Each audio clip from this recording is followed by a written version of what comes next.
नमस्कार, एवन उत्तराखंड में आपका स्वागत है। मैं हूं आपके साथ अर्पिता माथुर। खबरों की शुरुआत करेंगे कुछ प्रमुख सुर्खियों के साथ।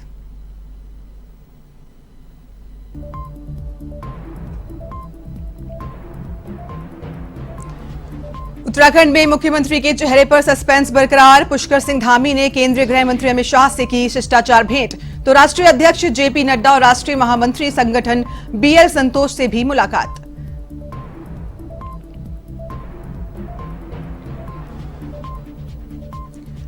उत्तराखंड कांग्रेस प्रदेश अध्यक्ष गणेश गोदियाल ने दिया इस्तीफा। कहा, चुनाव परिणाम के दिन ही छोड़ना चाहता था पद। सोनिया गांधी ने 5 राज्यों के पीसीसी अध्यक्षों से मांगा था इस्तीफा।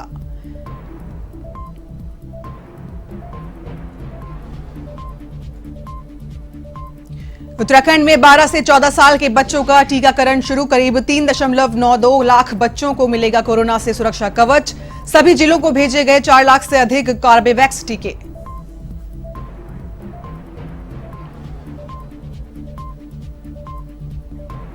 उत्तराखंड में कोरोना संक्रमण को लेकर राहत। 24 घंटे में 29 संक्रमित मिले, तो कई मौत नहीं होने से प्रशासन ने ली राहत की सांस। 53 मरीज ने दी कोरोना को मात।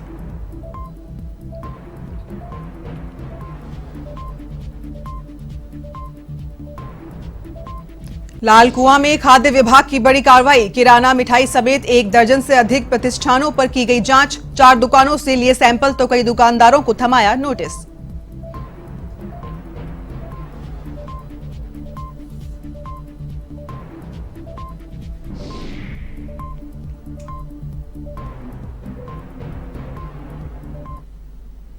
चलिए अब नजर डालते हैं खबरों की ओर, जहां उत्तराखंड के कार्यवाहक मुख्यमंत्री पुष्कर सिंह धामी ने केंद्रीय गृह मंत्री अमित शाह से शिष्टाचार भेंट की। उनके साथ राज्यसभा सांसद अनिल बलूनी भी थे। शाह से भेंट करने से पहले धामी पार्टी के राष्ट्रीय अध्यक्ष जेपी नड्डा और राष्ट्रीय महामंत्री संगठन बीएल संतोष से भी मिले। इस दौरान उत्तराखंड के विषय में हुई बैठक में चुनाव में पार्टी के प्रदर्शन की समीक्षा की गई। हालांकि सबकी निगाहें सीएम के चेहरे को लेकर केंद्रीय नेतृत्व पर लगी हैं। पार्टी सूत्रों का कहना है कि अभी केंद्रीय नेतृत्व ने उत्तराखंड में सरकार के गठन, मुख्यमंत्री और मंत्रियों को लेकर पत्ते नहीं खोले। इस कारण मुख्यमंत्री के चेहरे को लेकर सस्पेंस बना हुआ है। वहीं दिल्ली पहुंचे कार्यवाहक मुख्यमंत्री धामी और प्रदेश भाजपा अध्यक्ष मदन कौशिक ने केंद्रीय नेताओं से मुलाकात भी की। धामी पहले नड्डा, फिर बीएल संतोष और उसके अनिल बलूनी को उनके आवास पर मिले। बलूनी के साथ संसद पहुंचे, जहां उन्होंने केंद्रीय गृह मंत्री अमित शाह से भेंट की।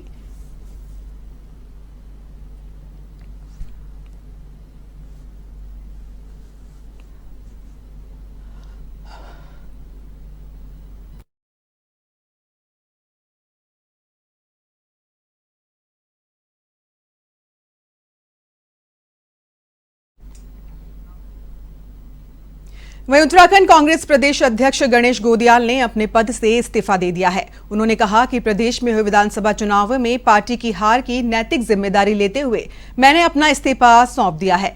गोदियाल ने कहा कि मैं परिणाम के दिन ही इस्तीफा देना चाहता था, पर हाईकमान के आदेश की प्रतीक्षा पर रुका था। उन्होंने कहा कि कांग्रेस के कार्यकर्ता के तौर पर संघर्ष करता रहूंगा।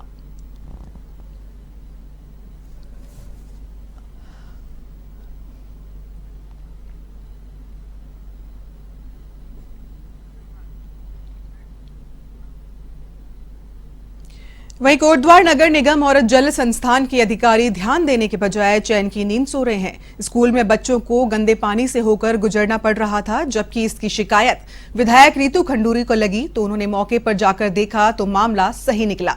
विधायक रितु खंडूरी ने मौके पर पहुंचकर नगर निगम और जल संस्थान के अधिकारियों को जमकर खरी खोटी सुनाई और 2 घंटे में पानी को बंद करने के लिए कहा गया। साथ ही कहा कि जैसा पहले चल रहा था ऐसा नहीं चलेगा। अगर किसी अधिकारी ने लापरवाही बरती तो उसके खिलाफ कठोर कार्रवाई की जाएगी।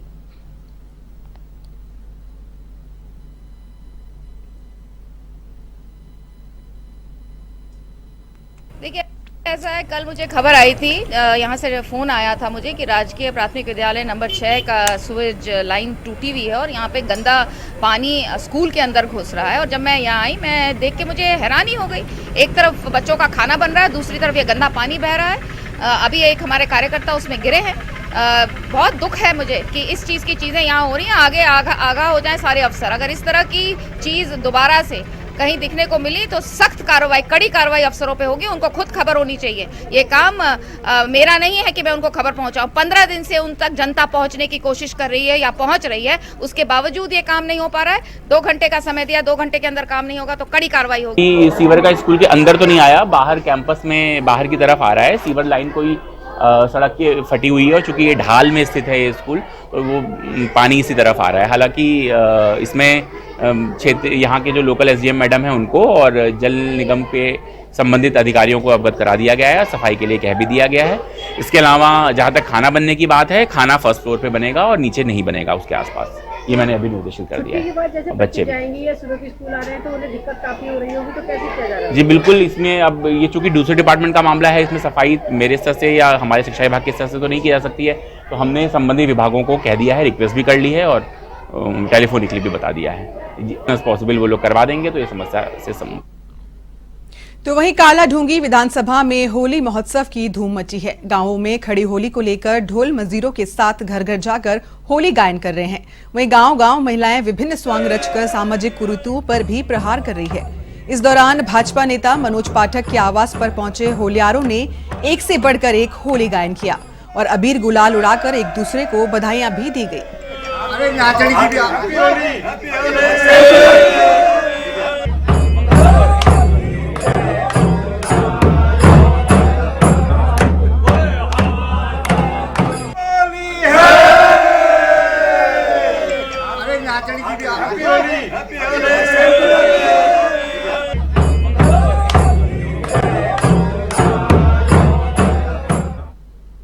जो बहुत पवित्र भावना के साथ अपने भारत देश में मनाया जाता है, मैं पूरे प्रदेश की, काला ढूंगी विधानसभा की और पूरे देशवासियों को इसकी बधाई देना चाहूँगा कि ये रंगों का त्यौहार सबके जीवन में अलग अलग तरीके से हर्षोल्लास के साथ उनके भविष्य को रंग दे, उनकी खुशियाँ उनके चरणों को चूमे और प्रत्येक व्यक्ति खुशहाल होकर, उत्साहित होकर राष्ट्र प्रेम की भावना से, राष्ट्र प्रथम की भावना से काम करे।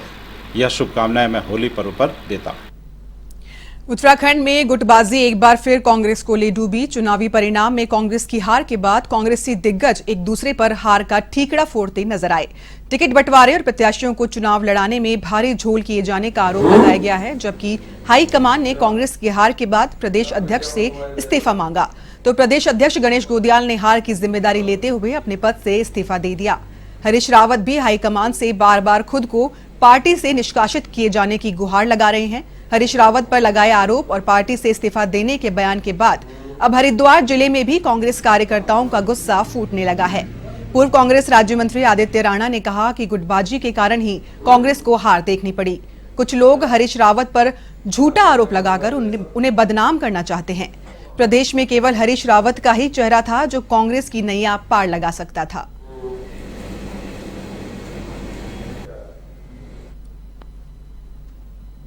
इस्तीफे की तो हरीश रावत जी तो एक कांग्रेस में ब्रांड है, उनके बिना तो उत्तराखंड में कांग्रेस को मजबूत करना मैं समझता हूँ, उनको एक्साइड करके या उनको नेगलेक्ट करके तो नुकसान ही होगा पार्टी को। और अगर रावत जी ने इस्तीफा दिया है, इस तरह की कोई बात आई है, तो सामूहिक रूप से बहुत इस्तीफे दिए जाएंगे हरिद्वार से। और जहाँ तक मंथन होगा और कार्यकर्ताओं में जो है जोश के साथ दोबारा लड़ी जाएगी। कांग्रेस एक ब्रांड है, राष्ट्रीय पार्टी है, कोई खत्म होने वाली चीज नहीं है।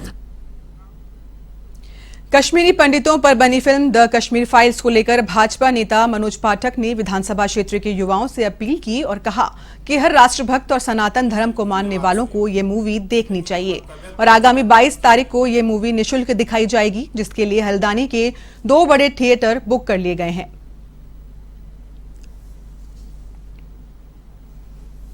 सब लोगों ने एक प्रयास राष्ट्रीय चरित्र जागरूकता अभियान के तहत, मुझे लगता है आज हम सबको आवश्यकता है पूरे भारत देश में यहाँ के नौजवानों के, यहाँ के सम्मानित जनता के, सबके राष्ट्रीय चरित्र को जगाने की। यूक्रेन में देखते हैं हम जनता की भावना, उनको राष्ट्र प्रेम जिस तरह जाग रहा है, आज आवश्यकता हमारे इस परिवेश को भी है।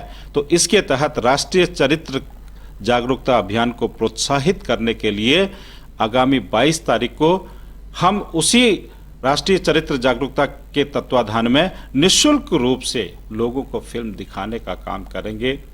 हमने हॉल के शो बुक करा दिए हैं और बुक कराने पर जैसे जैसे उनका पंजीकरण होता चला जाएगा, 22 तारीख की तिथि हमने निर्धारित की है। उसके आगे पीछे का कोई समय यदि बदलेगा तो हम सूचना देंगे, लेकिन नौजवानों को, उन लोगों को राष्ट्रीय चरित्र को जगाने का प्रयास, उसको अनवरत और उत्तरोत्तर वृद्धि हो, इसके लिए कश्मीर फिल्म को हम कश्मीर फाइल वाली फिल्म को दिखाने का हमने प्रयास अपनी ओर से करने का ऐसा संकल्प लिया है।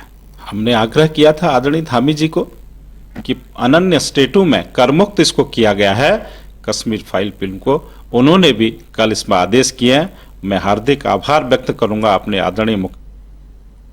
लालकुआं खाद्य विभाग की टीम ने होली पर्व को देखते हुए विशेष अभियान चला रखा है और लालकुआं और हल्दूचोड़ क्षेत्र में छापेमारी कर किराना, मिठाई समेत 1 दर्जन से अधिक प्रतिष्ठानों पर जांच की और 4 दुकानों से गुजिया के सैंपल लिए, जबकि कई दुकानदारों को धारा 32 का नोटिस दिया गया। वहीं खाद्य विभाग की इस कार्रवाई से नगर के दुकानदारों में हड़कंप मच गया है।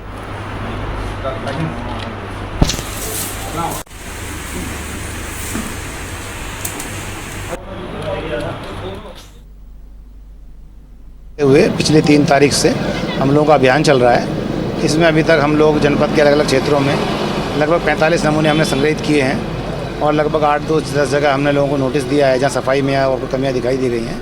यहाँ हमारा आज लालकुआं में अभियान चल रहा है। इसमें आज हमने 2 नमूने लिए हैं, गुजिया के नमूने लिए हैं, उनको लैब भेज रहे हैं और अभी और जाँच कर रहे हैं। तो होली को देखते हुए जो चीज़ें होती हैं जैसे दूध है, पनीर है, मावा है, गुजिया है, इन सब चीज़ों का निरीक्षण कर रहे हैं, साफ़ सफाई का, ताकि त्यौहार में लोगों को साफ़ सुथरी चीज़ें मिल सके खाने के लिए और त्यौहार ठीक से मनाया जा सके। यहाँ लालकुआं में हमने 2 नमूने लिए हैं, गुजिया के नमूने लिए हैं और अभी जांच चल रही है, निरीक्षण चल रहा है और अभी आगे पर जहां बाजपुर में भाजपा कार्यकर्ताओं और किसानों ने NH 74 घोटाले को लेकर नारेबाजी करते हुए जुलूस निकाला। वहीं आक्रोशित लोगों ने NH 74 घोटाले की जांच की मांग को लेकर राज्यपाल के नाम तहसीलदार को ज्ञापन सौंपा। साथ ही आक्रोशित लोगों ने बाजपुर के नवनियुक्त विधायक यशपाल आर्य पर घोटाले में लिप्त होने का आरोप भी लगाया।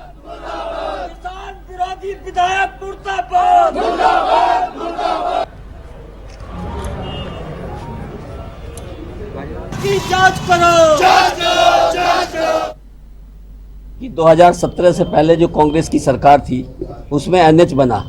NH बनने के बाद जो उस टाइम मौजूदा राजस्व मंत्री थे उन्होंने तरीके से घोटाला किया और फिर बाद में वो डर के मारे या कैसे भी अगर भाजपा सरकार में आए तो हमारे तो प्रतिनिधि बने ना।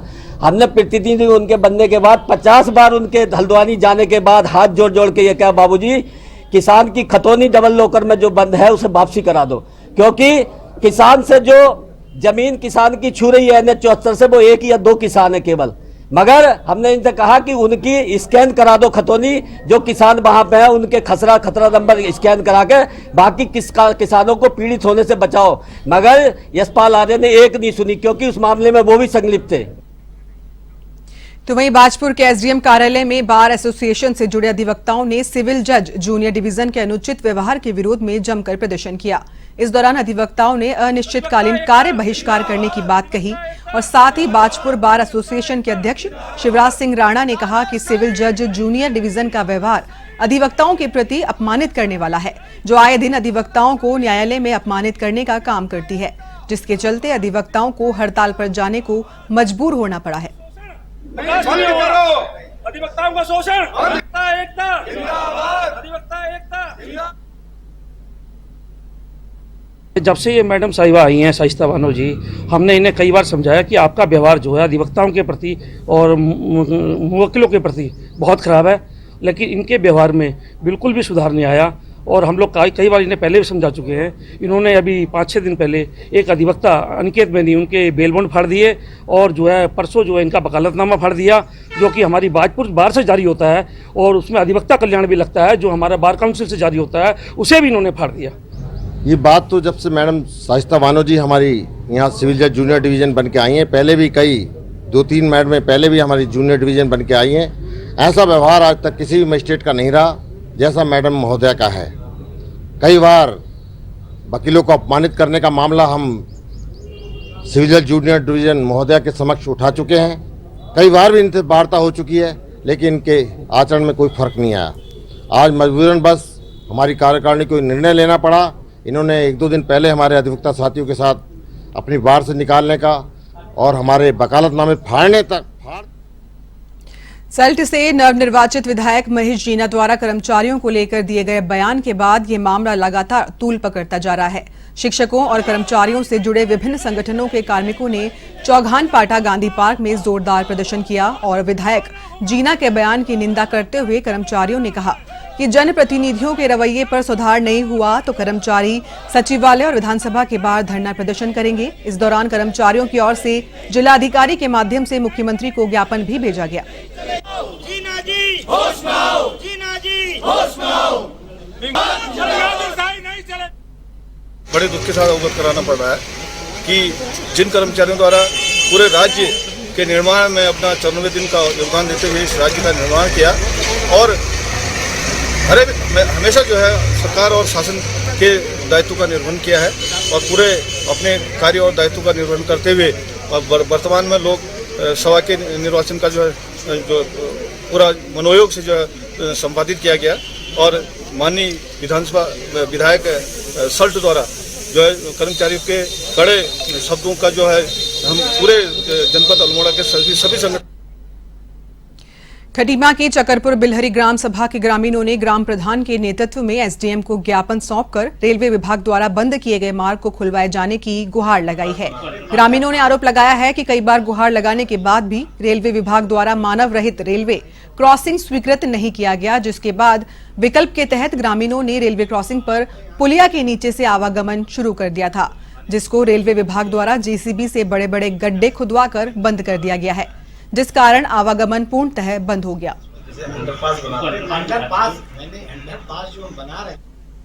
इनका रेलवे ट्रैक जा रहा है, नीचे से चाह रहा है कि क्योंकि इनके वहाँ पर कोई आने जाने का रास्ता नहीं, तो नीचे नीचे अंडरपास की इनकी डिमांड थी। डिविजनल इंजीनियर साहब भी मेरे साथ थे रेलवेज के, उनके द्वारा कहा गया कि ये प्रपोजल देंगे तो ये बनाया जा सकता है, लेकिन इसका जो खर्चा है वो राज्य सरकार वहन करेगी। तो देखेंगे इसमें इनकी तरफ से प्रस्ताव आएगा तो उसको देखा जाएगा और उसके जैसा भी होगा उसका अनुरूप कार्य किया जाएगा। वहीं उत्तराखंड में रक्तदान और नेत्रदान के बाद अब शरीर दान करने की मुहिम भी परवार चढ़ने लगी है। लायंस क्लब ऋषिकेश के प्रयासों से कई जागरूक नागरिक अब मरने के बाद अपना शरीर मेडिकल इंस्टीट्यूट को दान देने का निर्णय ले चुके हैं, जिससे चिकित्सा के क्षेत्र में मृत शरीर पर मेडिकल के छात्र ज्यादा से ज्यादा एक्सपेरिमेंट कर बीमारों की जान बचाने के लिए नई टेक्नोलॉजी इजाद कर सके। आपको बता दें, ऋषिकेश के अशोक आर्य और उनकी पत्नी शशि आर्य के साथ राजेंद्र पंत और हरिद्वार के उत्तम सिंह ने मरने के बाद अपना शरीर जॉली ग्रांट स्थित हिमालयन इंस्टीट्यूट को दान कर दिया है और उन्होंने अन्य लोगों से भी शरीर दान करने के लिए अपील की है।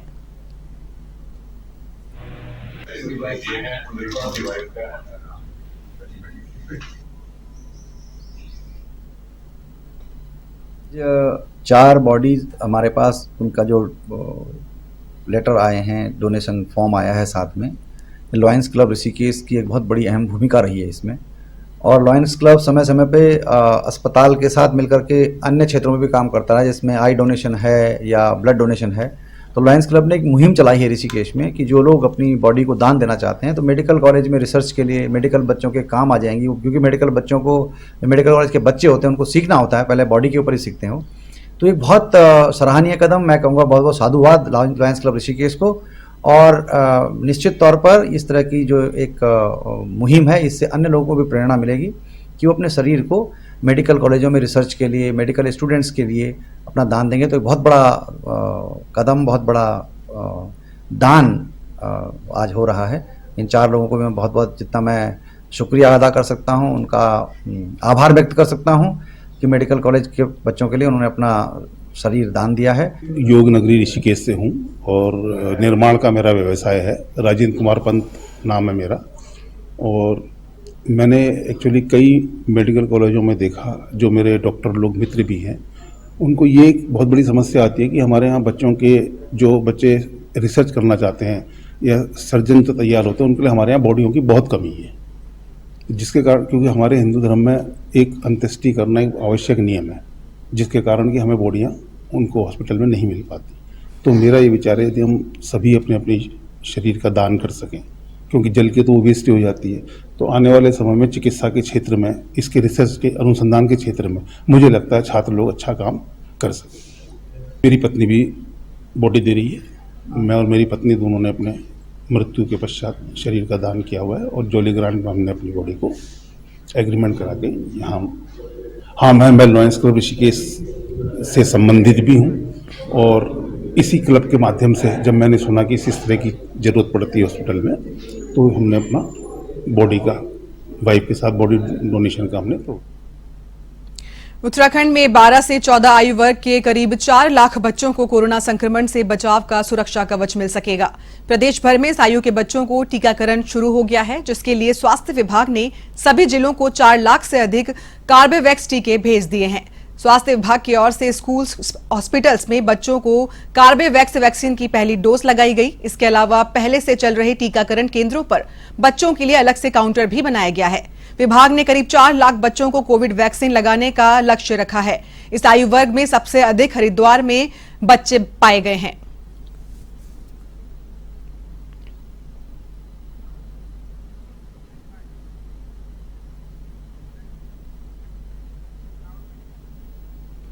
वहीं उत्तराखंड में 29 नए संक्रमित मिले हैं, जबकि 53 मरीज ठीक हो गए हैं और सक्रिय मामले भी घटकर 328 पर ही आ गए हैं।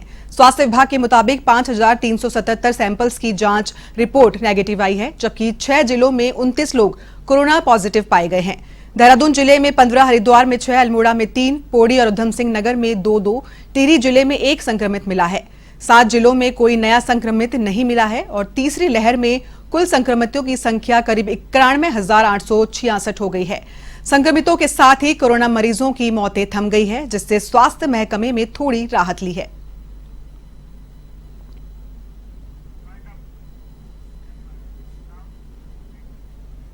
तो इस बुलेटिन में फिलहाल इतना ही। बाकी तमाम खबरों के लिए आप देखते रहिए A1 TV। नमस्कार।